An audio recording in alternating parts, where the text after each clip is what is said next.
요한복음 12장 1절부터 8절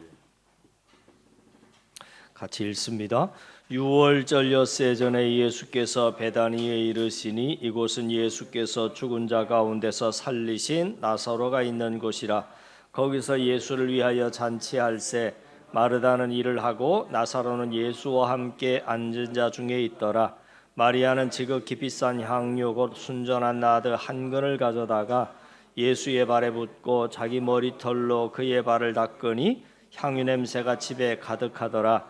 제자 중 하나로서 예수를 잡아줄 가룟 유다가 말하되 이 향유를 어찌하여 300데나리온에 팔아 가난한 자들에게 주지 아니하였느냐 하니, 이렇게 말함은 가난한 자들을 생각함이 아니요 그는 도둑이라 돈꾀를 맞고 거기 넣는 것을 훔쳐가미러라. 예수께서 이르시되 그를 가만두어라. 나의 장례할 날을 위하여 그것을 간직하게 하라. 가난한 자들은 항상 너희와 함께 있거니와 나는 항상 있지 아니하리라 하시니라.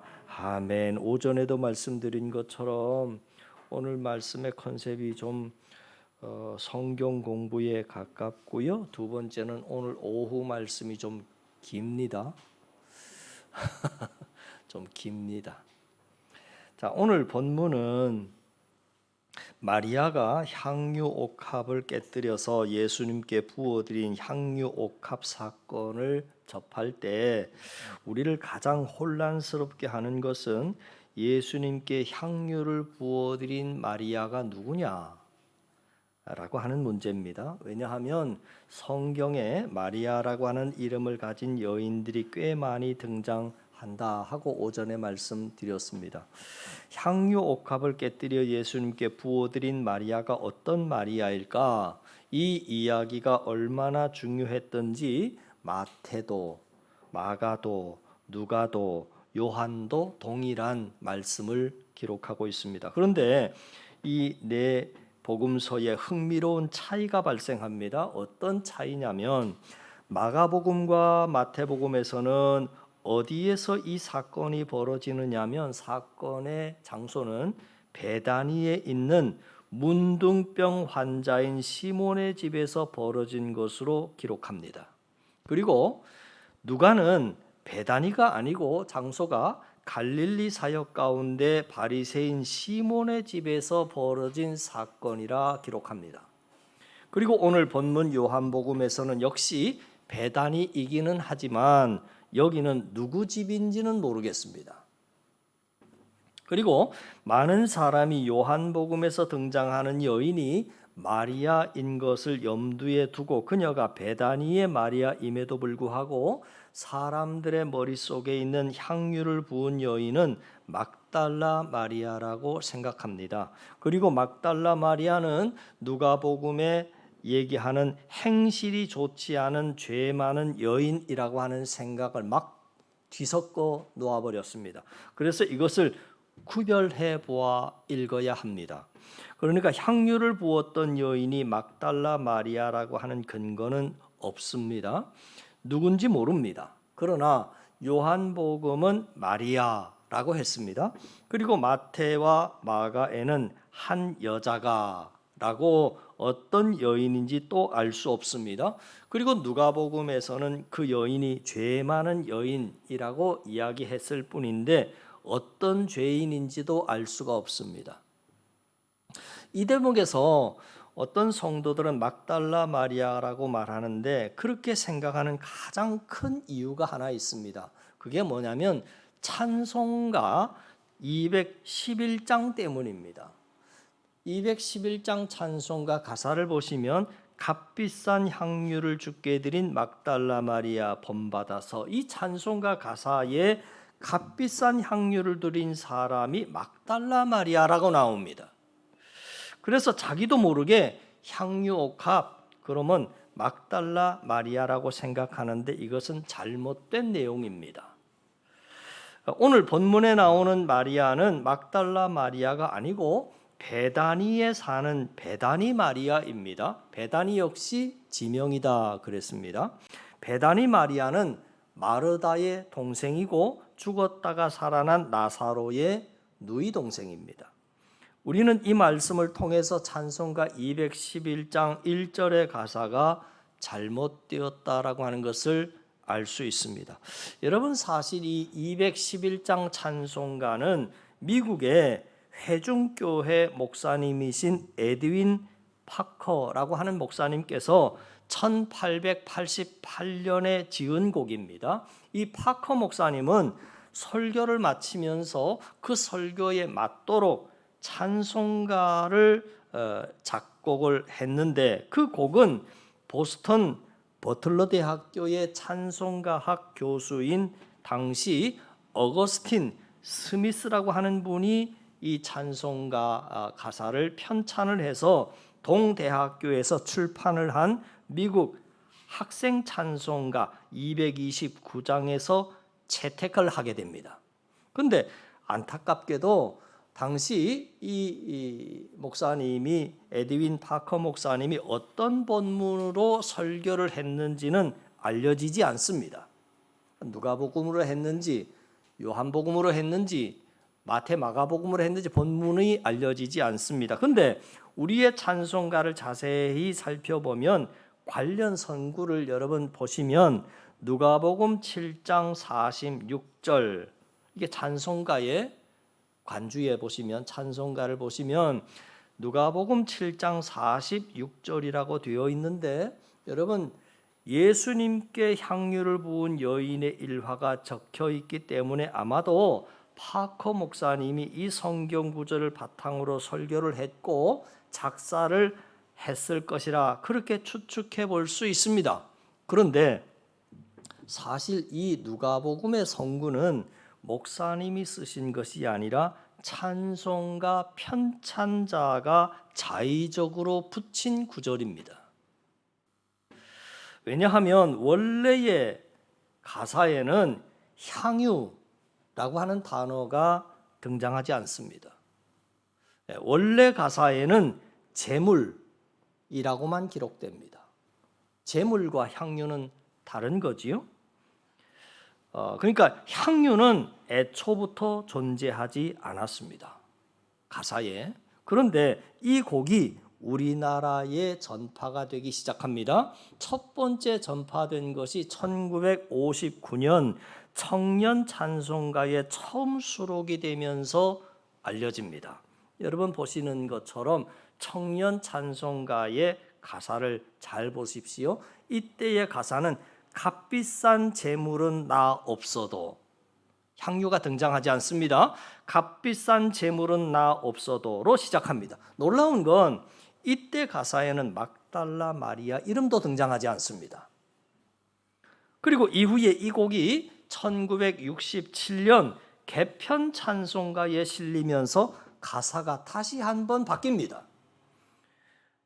여러분 보시는 사진에 보면 값비싼 재물이 향유로 바뀝니다.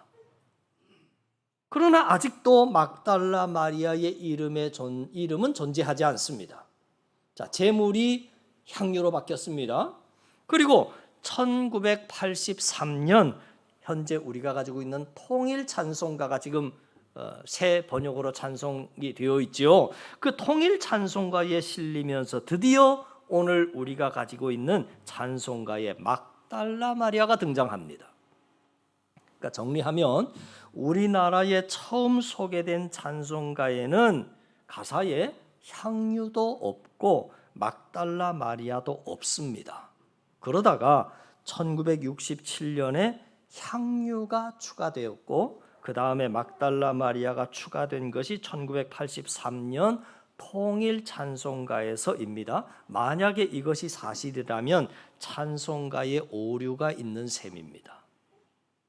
자, 오늘 본문에 나오는 순전한 나드 향유라고 하는 것은 자연 상태로 자란 인도산입니다. 그러니까 수입산이다 그 말이죠. 인도산 나르드 식물의 야생 뿌리를 말려서 추출을 한 향인데, 이 나드 향의 쓰임새가 두 가지로 알려집니다. 첫 번째는 여자의 결혼 혼수용품으로 쓰여졌다. 둘째, 장례용품으로 쓰여졌다 그럽니다. 양은 한 근이라고 나오는데 한 근은 약 330g 정도라고 합니다.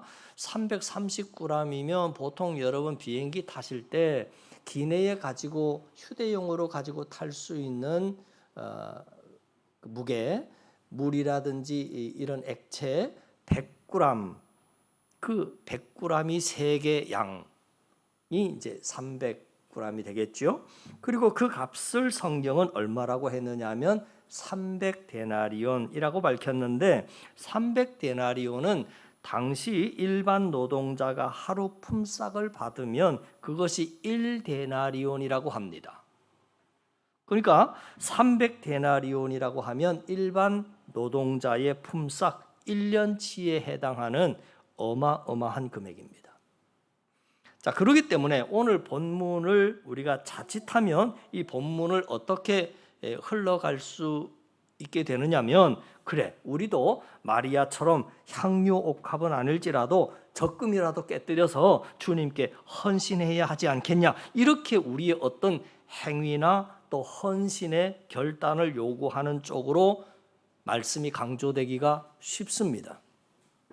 물론 포괄적인 의미에서는 그런 의미가 없는 것은 아니지만, 그러나 오늘 본문에는 보다 더 깊고 숭고한 복음의 메시지가 담겨져 있음을 살펴보려고 합니다. 자, 향유 옥합 사건을 접할 때 잔치의 장소가 어디냐라고 할 때 얼뜻 보면 여러분 마치 베다니의 나사로의 집으로 착각할 수 있지만 사실은 알 수 없습니다. 성경은 그렇게 특정하지 않기 때문입니다. 아무튼 잔치가 벌어졌는데 그 잔치의 자리에 마르다와 마리아와 나사로 3남매도 참석을 했는데, 그때 마리아가 역사의 길이 남을 행동을 합니다. 그것은 자신의 향유 옥합을 가지고 와서 그것을 깨뜨려서 예수님께 부어드린 것입니다. 오늘 본문 보시죠. 3절 말씀을 보시면 마리아는 지극히 비싼 향유 곧 순전한 나드 한 근을 가져다가 예수님의 발에 붓고 자기 머리털로 그의 발을 닦으니 향유 냄새가 집에 가득하더라. 그랬는데 여러분, 이 말씀을 읽으면서 잔치의 목적이 있습니다. 두 가지로 보여집니다. 왜 잔치를 했나? 두 가지인데, 첫째는 나사로가 살아났습니다. 그래서 나사로의 살아남을 축하하기 위해서 잔치가 벌어졌다. 둘째, 그를 살리신 예수님께 대한 감사의 표시입니다. 그러니까 오늘 본문 바로 앞장인 11장에 바로 그 내용이 소개가 되고 있습니다. 그래서 마리아는 내 사랑하는 죽었던 오빠를 살려주셨던 그 은혜가 너무 크고 너무 귀하고 감사해서 자신의 가진 가장 귀한 보물로 그 은혜에 대한 감사를 표현하고자 했던 것입니다. 예수님은 어떤 이유인지는 모르겠지만 베다니에 살던 나사로, 마리아, 마르다 가족과 특히나 가깝게 지내셨습니다. 그런데 그 가정에 정말 뿌리채 흔들릴 마르다, 마리아의 오라버니인 나사로의 죽음이라고 하는 충격적인 사건이 있었습니다. 놀라운 것은 나사로가 병들었다는 것을 예수님이 들으시고도 예수님은 거하시던 그 장소에서 이틀을 더 유하십니다. 결국 나사로가 죽었습니다. 그래서 무덤에 있은 지 나흘이나 지나서야 예수님이 오심으로 가족들은 더 충격에 빠지게 됩니다. 그러나 예수님은 완전히 죽어 수족을 배로 동인 채로 누워있던 나사로를 불러내서 그를 살리셨고 놓아 다니게 하셨습니다. 이 일이 일어난 이후에 나사로가 있는 베다니에서 나사로와 예수님을 위해서 이제 잔치를 벌이게 됩니다. 거기에 예수님의 사랑을 받던 삼남매가 이 사건을 겪고 난 이후에 각자의 모습을 드러내 보여주고 있습니다. 여러분 그림을 그리듯이 한번 그려보시죠. 먼저는 죽었다가 살아난 나사로가 예수님과 함께 그 잔치 자리에 주빈으로 참석을 하고 있습니다. 자, 이제 나사로는 대제사장들로 대제사장들도 죽이려고 하는 요주의 인물이 되어 있는 것입니다. 왜냐하면 9절부터 11절에서도 보시다시피 유대인이 큰 무리가 예수께서 여기 계신 줄로 알고 오니 이는 예수만 보기 위함이 아니고 죽은 자 가운데서 살리신 나사로도 보려 함이니라. 그 잔치자리에 나사로가 참석하고 있는데 진짜 살았나? 죽었었는데? 그래서 그 살아난 나사로도 보기 위함이다 그랬습니다. 그랬는데 그 보러 온 사람들 중에 대제사장들이 나사로까지 죽이려고 모의하니 나사로 때문에 많은 유대인이 가서 예수를 믿음이리라. 나사로는 예수님의 메시아 사역에 결정적인 역할을 한 증인입니다. 왜냐하면 죽었다가 살아났기 때문입니다. 나사로의 부활 사건은 예수님의 공생의 막바지에 그가 확실한 메시아이시다라고 하는 확신을 심어주기에 충분했습니다. 마르다는 일손이 빠른 왕언니입니다. 그래서 그 잔치집에서 쉴 새 없이 주방과 손님방을 오가면서 자신의 몫을 잘 감당하고 있습니다. 그런데 오늘 본문은 특별하게 마리아의 행적에 주목을 하고 있습니다. 마리아가 갑자기 300데나리온이라고 하는 향유 옥합을 깨뜨렸습니다. 자, 오늘날로 말하면 한 4천만 원, 5천만 원 정도입니다. 그 어마어마한 금액의 향유를 예수님 잔치하는 자리에 마리아가 갖고 오더니 그걸 덜컥 깨뜨려서 예수님의 발에 부었습니다. 향유를 콸콸콸콸 부으니까 온 잔치집이 향유 냄새로 가득하게 됩니다. 손님들은 그녀에게 시선을 집중했고 주변은 일시 정지 상태가 됩니다. 베다니의 마리아가 향유 옥합을 깨뜨려서 예수님께 부어드리자 그 모습을 지켜보고 있던 예수님의 제자 중 가룟 유다가 이런 말을 합니다. 4절 말씀이지요. 같이 한번 읽어보십시다. 시작. 제자 중 하나로서 예수님을 잡아줄 가룟 유다가 말하되 이 향유를 어찌하여 300데나리온에 팔아 가난한 자들에게 주지 아니하였느냐 하니, 가룟 유다는 예수님의 제자 중에서 재정을 맡고 있었고 계산이 아주 빠른 사람입니다. 그 가룟 유다가 향유의 값어치를 얼른 계산해 봤는데 그 얼른 계산해 본 결과 300데나리온 이상의 가치를 지닌 값비싼 향유였습니다. 이것은 누가 봐도 낭비이고 허비 같아 보였습니다. 당시 근동 지역의 풍습과 문화를 보면 집에 귀한 손님이 찾아왔을 때 머리에 향유를 한두 방울 떨어뜨려 주거나 그걸 조금 발라드림으로써 예의를 갖추고 환영과 존경의 마음을 표시했었는데, 지금 마리아는 그 정도가 아니라 옥합을 깨뜨려서 예수님께 다 쏟아 부은 것입니다. 우리는 이 마리아의 이런 행동을 통해서 마리아가 얼마나 예수님을 사랑했는지를 알 수 있습니다. 왜냐하면 사랑의 본질은 다 쏟아붓는 것이기 때문입니다. 부모가 자녀를 사랑하는 것을 보면 일반적인 모든 부모는 자녀에게 자신의 모든 인생을 다 쏟아붓습니다. 열심히 키워서 대학 보내고 거기다가 결혼까지 시키면 사실 부모로서는 해야 할 일 다 한 것임에도 불구하고 우리나라 부모들은 거기서 멈추지 않습니다. 손자 손녀들이 태어나면 그 아이들도 다 봐줍니다.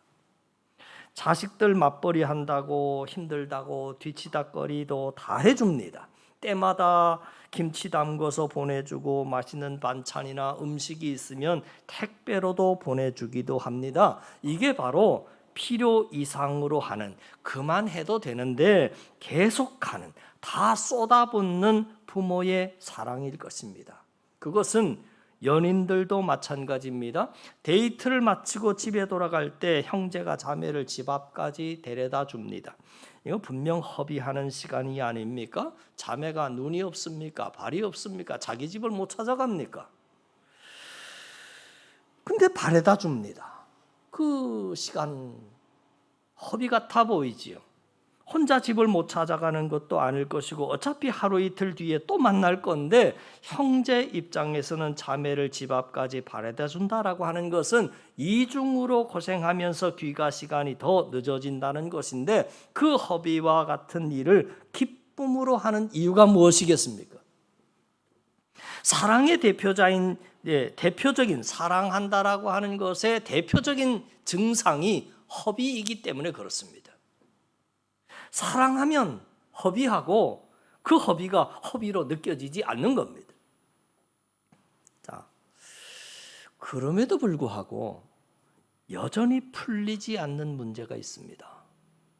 무슨 문제냐면 첫 번째 문제, 오늘 본문 2절에 예수를 위하여 잔치할세 마르다는 열심히 일을 한다 이렇게 되어 있습니다. 마르다는 잔치를 돕기 위해서 일하는 것으로 보입니다. 이날은 안식일이었기 때문에 직접적으로 불을 떼서 음식을 하지는 않습니다. 그렇지만 잔치를 계획했기 때문에 아마 얼마 전부터 이미 잔치 음식을 준비해서 분주했을 것이고 이날은 음식을 내놓고 사람들에게 서빙을 하는데 열심이었을 것입니다. 그러면 여기서 다시 한번 생각해야 할 것이 있습니다. 마리아의 향유가 헌신에 관한 것이라고 한다면, 헌신에 관한 메시지라고 한다면 이 이야기에 등장하는 마르다의 헌신은 뭡니까? 마르다의 헌신은 가치 없는 것입니까? 예수님의 잔치를 위해서 열심히 일하고 섬기면서 헌신하고 있는 이 마르다는 마리아와 비교하면 아무것도 아닌 것이 됩니다. 마리아의 헌신은 자신의 모든 것을 주었기 때문에 소중하고 귀한 것입니까? 반면에 마르다는 그렇지 않고 열심히 일만 했기 때문에 그 헌신은 아무런 쓸데없는 헌신이겠습니까? 마르다의 헌신은 뒤에서 허드렛 일을 하고 아무도 알아주지 않는 일을 했기 때문에 가치 없는 것이라고 성경은 말하고 있는 것입니까? 당연히 아닙니다. 달란트의 비유에서도 많고 적음의 문제가 아니었습니다. 이 이야기에는 봉사와 헌신의 문제가 아니라 하는 것을 주목하고 우리의 선입견을 내려놓으면 더 크고 귀한 말씀이 보인다라고 하는 것입니다. 자, 계속해서 말씀 보지요. 6절에 가니까 사도 요한이 가룟 유다를 향한 해석이고요. 6절이 사도 요한의 가룟 유다를 향한 해석입니다. 그 다음에 7절 예수님이 마리아의 행동에 대해서 해석하신 말씀이 7절이라고 한다면 7절은 예수님이 해석하신 말씀입니다. 보시죠. 마리아는 향유 옥합을 깨뜨려 예수님의 발에 붓고 자기 머리털로 그의 발을 닦은 이후에 아무 말도 하지 않았습니다. 그렇지요? 그러니까 제가 이렇게 주님의 장례를 준비했습니다라고 하는 말을 하지 않았습니다. 그런데 주님은 왜 먼저 그녀가 당신의 장례를 준비했다라고 하는 해석을 굳이 하실까라고 하는 문제가 해결되지 않습니다. 그렇지 않습니까? 여러분, 이 부분을 개역 개정에는 읽어보니까 이렇게 되어 있습니다. 여러분, 예수께서 이르시되 그를 가만두어 나의 장례할 날을 위하여 그것을 간직하게 하라. 그러면 여기서 참 알 듯 모를 듯 명령형으로 되어 있지요. 간직하게 하라. 근데 표준 세번역에 읽어보니까 이 대목이 조금 다릅니다. 어떻게 나오느냐면 예수께서 말씀하셨다. 그대로 두어라. 그는 나의 장사 날에 쓰려고 간직한 것을 쓴 것이다. 그러니까 좀 더 준비된, 분명히 준비된 그의 행동을 말씀하시는 것 같습니다. 아무튼 지금 예수님이 왜 마리아의 행동을 커버하시면서 마치 마리아의 행동에 대해서 쉴드를 쳐주시는 것 같은가? 예수님이 오버하시는가? 예수님은 마리아가 마음이 쓰이셔서 립 서비스 하시는 그런 분이신가? 하는 문제가 풀리지 않습니다. 사실은 마리아가 주님의 죽음을 알았다고는 생각할 수 없는데 마리아를 변호하시려고 하는 예수님의 마음을 읽을 수 있는 대목으로 읽어야 한다는 말입니까? 즉 마리아는 주님의 장사를 생각하는 마음으로 한 그런 행동이 아니었지만 주님은 그렇게 받아두신 것이라고 하는 말입니까? 그러면 요한복음의 저자인 요한은 지금 가룟 유다의 마음을 꿰뚫어 보고 있습니다. 그리고 그의 해석을 달아놨어요. 가룟 유다는 그의 마음이 지금 도둑이기 때문에 돈 꾀에 넣는 거 가져가려고 하는 것이다라고 요한은 가룟 유다의 마음을 꿰뚫어 보고 해석을 달아놨어요. 그럼 예수님은 하나님이신데 우리 인간의 마음을 왜 모르시겠습니까? 마르다의 마음을 왜 모르시겠습니까? 무슨 마음으로 그가 향유옥합을 깨뜨렸는지 왜 모르시겠습니까? 다음으로 마태복음 26장 12절 13절을 또 보십니다. 또 하나 더 문제가 있습니다. 읽어보지요. 이 여자가 내 몸에 이 향유를 부은 것은 내 장례를 위하여 함이니라. 내가 진실로 너희에게 이르노니 온 천하에 어디서든지 이 복음이 전파되는 곳에서는 이 여자가 행한 일도 말하여 그를 기억하리라 하시니라 하셨습니다. 여러분, 이 복음이 전파되는 곳이라고 할 때 이 복음이라고 하는 것은 십자가의 복음인데 그 십자가의 복음이 전파되는 곳에서는 이 여자가 행한 일, 향유를 부은 그 일도 동일하게 말해서 그를 기억하게 하라 하셨는데 이 행위가 뭐가 그리 대단했기에 이토록 주님은 극상의 칭찬을 하고 계실까 하는 문제도 해결되지 않습니다. 유대에서 여자가 머리를 풀어 헤치는 것이 수치로 여겨졌던 당시에 마리아는 이에 전혀 개의치 아니하고 자기 머리털을 풀어 헤치고 예수님의 발을 닦기 시작했습니다. 그러자 잔치상이 다시 술렁거립니다. 당시의 잔치는 언제나 남자들에게만 해당되는 일이었고 만일 여자가 이러한 식사 자리에 나오게 되면 그는 고급 매춘부에 지나지 않았습니다. 머리에 베일을 쓰지 아니하거나 머리를 푼 채로 남자들의 식사 자리에 들어오거나 머리털로 남자의 발을 씻기는 행위는 그 식사를 망치는 것과 같았습니다. 이처럼 당시 상황은 여인이 남자들의 잔치 자리에 끼어든다라고 하는 것은 상상할 수도 없는 시대였습니다. 더군다나 당시 관습에 의하면 손님의 집에 들어올 때 식사하러 자리에 앉을 때 그 머리에 향유를 몇 방울 떨어뜨리는 것이 예의였다고 말씀드렸습니다. 그런데 마리아는 남자들의 식사하던 자리에 향유를 가지고 나왔을 뿐만이 아니라 향유병 자체를 깨뜨려서 예수님의 발에 붓고 자기의 머리털로 예수님의 발을 씻었습니다. 참으로 잔치집에 온 사람들이 이해할 수 없는 마리아의 처신이었습니다. 그럼에도 불구하고 예수님은 가만둬라, 나의 장례할 날을 위해서 그것을 간직하게 해라, 이렇게 말씀을 하셨습니다. 당시의 관습과 식사의 예의를 무시한 마리아의 행동을 예수님은 믿음의 행동으로 보셨고 자신의 장례를 위한 것이라고 말리지 말라라고 하셨습니다.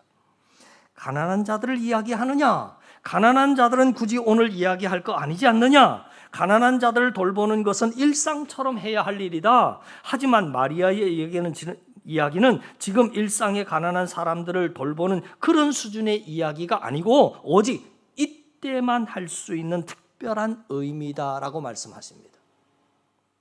왜 예수님은 마리아의 지나친 것 같은 행동과 아무 말이 없는 마리아를 변호하시면서까지 이토록 칭찬하시는 것이겠습니까? 예수님이 처음 공생애를 시작하실 때부터 세례 요한이 한 말이 있습니다. 무슨 말을 했느냐면 보라, 세상 죄를 지고 가는 하나님의 어린 양이로다 그랬습니다. 여러분, 우리들은 유대인이 아니기 때문에 이 말의 의미가 좀처럼 와닿지 않습니다. 그러나 유대인들은 하나님의 속죄의 어린 양, 그렇게 말을 하면 성전에서의 아침 저녁으로 드리는 상번제에서 번제로 드리는 것이 금방 연상이 됩니다.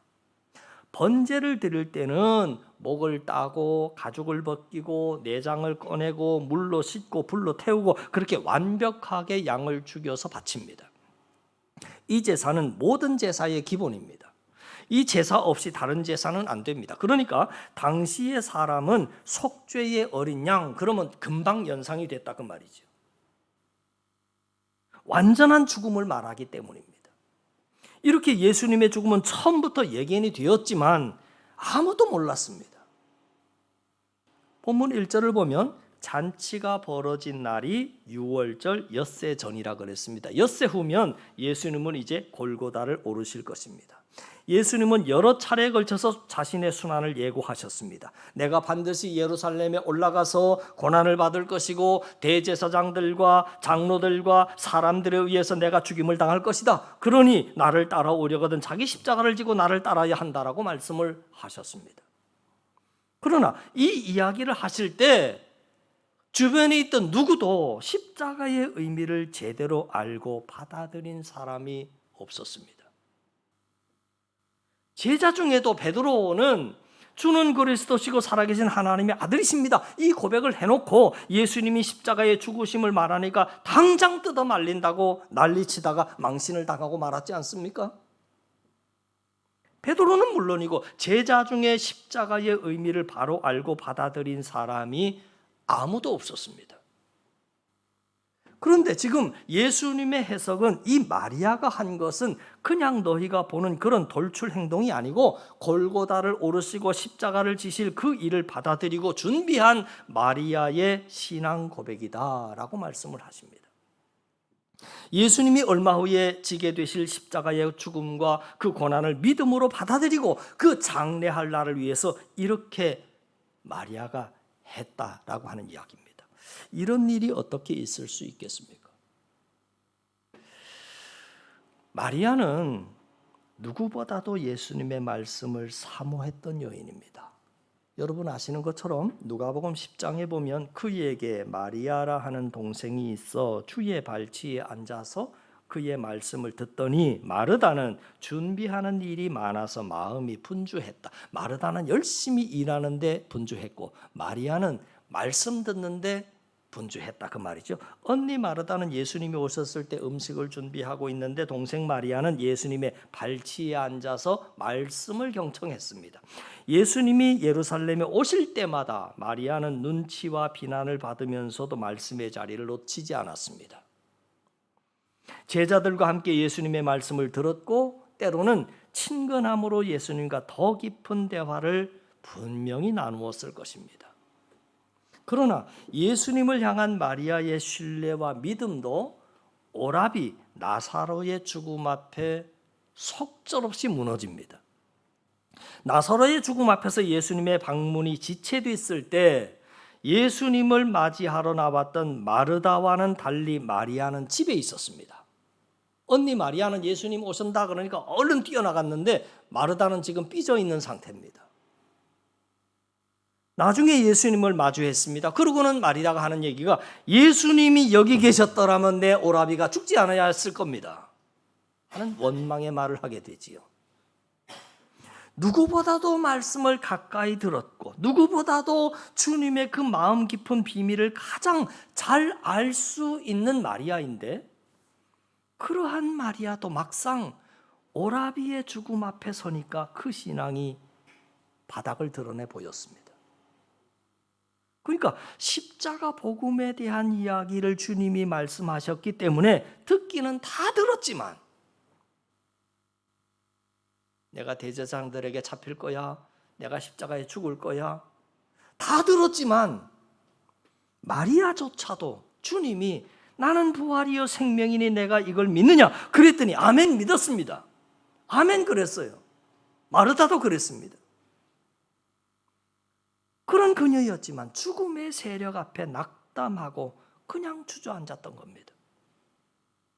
그런데 나사로 오라비를 통한 부활의 참 의미를 알고 난 그 다음에 그녀에게 더 확실해진 것이 있다면 주님이 십자가로 가야만 하는 이유를 알았던 것 같습니다. 그러기에 남들은 그냥 오라비가 살아났다고 들떠가지고 잔치하고 막 축하하고 박수하고 하였지만 마리아는 그럴 수가 없었던 것입니다. 주님께 늘 들어왔던 십자가 복음의 이야기, 인간의 이성으로는 이해할 수도 받아들일 수도 없었지만 어떻게 메시아가 죽어? 인간의 손에. 그리고 어떻게 또 살아나? 도무지 이해도 안 되고 받아들일 수 없는 일이었지만 나사로의 부활 사건을 경험한 이후에 그녀가 들었던 말씀이 실제가 되지 않았던 말씀이 비로소 자기의 고백이 되어서 실제가 된 것입니다. 주님에게 많은 이야기를 들었지만 죽음이라고 하는 터널을 통과하지 못했던 자신의 믿음을 돌아보면서 예수님의 실체에 좀 더 가까이 다가가며 마음으로부터 확신은 점점 차오르고 지나온 예수님의 가르침과 모든 말씀을 다시 확인하게 되었습니다. 그렇게 복음의 실체를 어렴풋하게 믿게 되었고 받아들이고 고백했던 자가 마리아였던 것입니다. 그래서 예수님은 십자가의 복음을 전할 때마다 그 십자가 복음에 대해서 그것을 받아들이고 고백했던 바로 마리아의 이 행한 일을 기억하라 하고 말씀하신 것이 아닐까, 저는 그렇게 이해를 하고 받아들입니다. 자, 마리아는 예수님의 십자가 복음을 인간의 이성으로는 받아들일 수가 없었습니다. 그러나 믿음의 한계를 넘는 나사로의 부활 사건을 경험하고서야 비로소 자신의 신앙 고백이 되어 믿음의 실제가 되었습니다. 그러기에 성경은 7절에서 이렇게 기록합니다. 그를 가만두어 나의 장례할 날을 위하여 그것을 간직하게 하라 하였을 때 그것은 뭡니까? 향유 옥합을 말합니다. 그러나 이미 향유가 든 옥합을 깨뜨려서 예수님께 부어드림으로써 다 소비해버렸으므로 이 말은 문맥상 앞뒤가 안 맞습니다. 때문에 의역이 필요한 것이라 할 때 향유 옥합을 통해서 믿음의 고백으로 드려진 그녀의 신앙 고백이라고 하는 실체를 우리는 발견하게 되는 거지요. 마르다는 마르다의 몫을 했고 나사로는 나사로의 몫을 하지만 마리아만큼은 전혀 예기치 않은 일을 한 것입니다. 그리고 예수님을 최고로 높이되 자기의 가장 소중한 것으로 주님을 가장 영광스럽게 해드리는 일을 한 것입니다. 마리아가 주님을 높이되 주님의 장례를 가장 존귀하게 예비하고 자기의 가장 소중한 것으로 죽을 길 걸어가시는 주님의 발에 붓고 자기의 머리털로 씻고 입을 맞추고 주님 갈보리 언덕으로 우리를 위해 올라가시는 주님의 십자가를 가장 마음 깊이 알아듣고 사랑하고 가장 높였던 그 일을 마리아가 한 것입니다. 말씀 마칩니다. 마리아가 가장 소중히 높여드리고 싶었던 주님은 바로 십자가의 주님이었습니다. 향유를 부은 마리아, 그녀는 그냥 향유를 부은 것이 아니라 예수님의 장례를 예비한 것이었습니다. 십자가를 기쁨으로 받아들인 사람, 주님의 놀라운 복음을 받아들이되 십자가로 받아들인 사람이었습니다. 우리가 주님 앞에 드릴 가장 완전한 사랑의 고백과 믿음의 고백은 마리아를 통하여 드려졌던 바로 십자가의 그 의미를 온전하게 받아들이는 것입니다. 그 십자가의 사랑으로 세상을 섬기며 살아갈 수 있는 우리 한사랑의 성도들 다 되실 수 있기를 주님의 이름으로 간절히 축원합니다. 기도드립니다. 우리의 선입견 가운데 향유옥합의 여인, 그러면 우리는 헌신의 이야기라고 생각하지만 물론 헌신이 아닌 건 아니지만 그것보다 더 깊고 심오한 말씀을 오늘 살펴봤습니다. 그것은 향유옥합에 담겨진 그녀의 신앙 고백이었습니다. 당시에 아무도 주님의 마음을 깨닫고 십자가의 죽음을 받아들이지 못하던 시기에 그녀는 주님께 집중함으로 주님의 마음을 읽을 수 있었습니다. 그리고 평소에 말씀하셨던 십자가를 향하여 가셔야만 했던 주님을 믿음으로 받아들이고 마지막 자신이 할 수 있는 최선의 것으로 주님께 자신의 사랑을 고백하고 장례를 준비한 여인이 되었습니다. 오늘 우리 한사랑의 신앙 고백에도 주님의 십자가 죽음이 내 죽음이 되고 주님의 부활이 내 부활이 되는 현장의 사람들 되게 하여 주옵소서. 믿고 감사드리며 예수님 이름으로 기도하옵나이다. 아멘. 주님께서